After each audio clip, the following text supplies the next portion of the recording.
Assalamualaikum warahmatullahi wabarakatuh. Izin memperkenalkan diri, nama saya Ismi Suci Ramadhani dengan nomor NPM 2421010021 dari Prodi Hukum Keluarga Islam. Baik, di sini saya akan menjelaskan pengertian tentang epistemologi. Epistemologi adalah cabang filsafat yang mempelajari tentang pengetahuan. Menurut Plato, pengetahuan adalah justifies true belief, yaitu keyakinan yang benar dan dibenarkan. Sementara itu, Immanuel Kant mendefinisikan epistemologi sebagai upaya untuk memahami bagaimana pengetahuan dapat dibangun melalui perpaduan antara rasio dan pengalaman. Epistemologi mencakup 3 aspek utama, yaitu yang pertama, asal-usul pengetahuan, yaitu dari mana pengetahuan berasal. Yang kedua, hakikat pengetahuan. Hakikat pengetahuan yaitu apa yang membedakan pengetahuan dari keyakinan atau opini. Yang ketiga, batasan pengetahuan, yaitu sejauh mana pengetahuan manusia dapat mencapai kebenaran. Epistemologi juga berkaitan erat dengan konsep kebenaran atau truth, percayaan atau belief, dan pembenaran atau justification. Dalam tradisi filsafat barat, epistemologi berusaha memberikan landasan rasional bagi setiap klaim pengetahuan sehingga dapat diakui sebagai pengetahuan yang sahih. Selanjutnya, sumber-sumber pengetahuan dalam epistemologi. Yang pertama, rasionalisme. Rasionalisme berpandangan bahwa pengetahuan terutama diperoleh melalui akal dan logika. Para rasionalis seperti René Descartes berpendapat bahwa akal adalah sumber utama pengetahuan yang dapat dipercaya.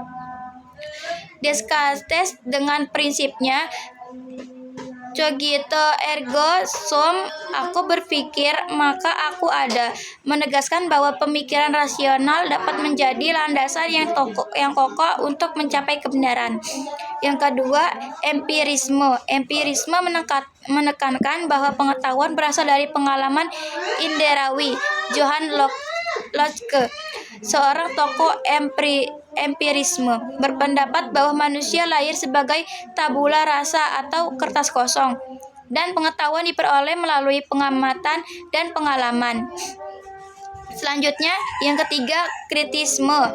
Immanuel Kant mencoba menggabungkan rasionalisme dan empirisme dalam filsafat kritisme. Menurutnya, pengetahuan diperoleh melalui sintesis antara akal dan pengalaman.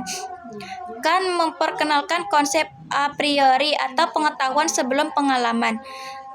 Selanjutnya, yang keempat, pragmatisme. Pragmatisme memandang pengetahuan sebagai sesuatu yang dapat dinilai berdasarkan kegunaannya dalam kehidupan praktis. William James dan John Dewey menekankan bahwa pengetahuan yang benar adalah yang memberikan manfaat nyata dalam kehidupan manusia. Yang kelima, intuisionisme dan wahyu dalam perspektif ilahiyat.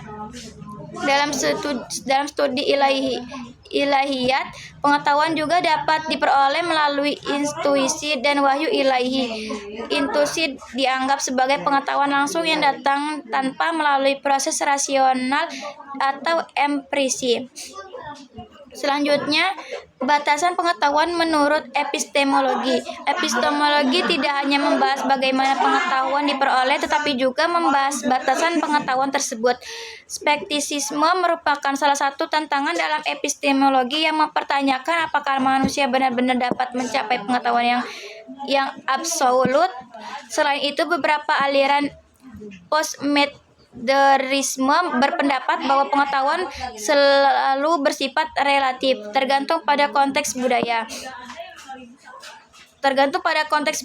bahasa, dan perspektif individu. Konsep ini membawa pemahaman bahwa kebenaran tidak tunggal, melainkan plural dan dinamis.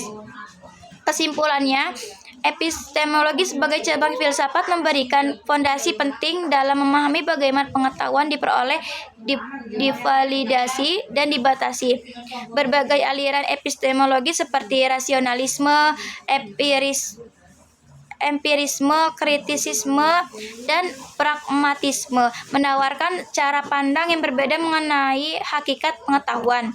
Dalam konteks studi ilahiyat, epistemologi membuka ruang untuk memasukkan aspek wahyu dan intuisi sebagai sumber pengetahuan, sehingga memberikan dimensi spiritual dalam pemahaman manusia tentang kebenaran.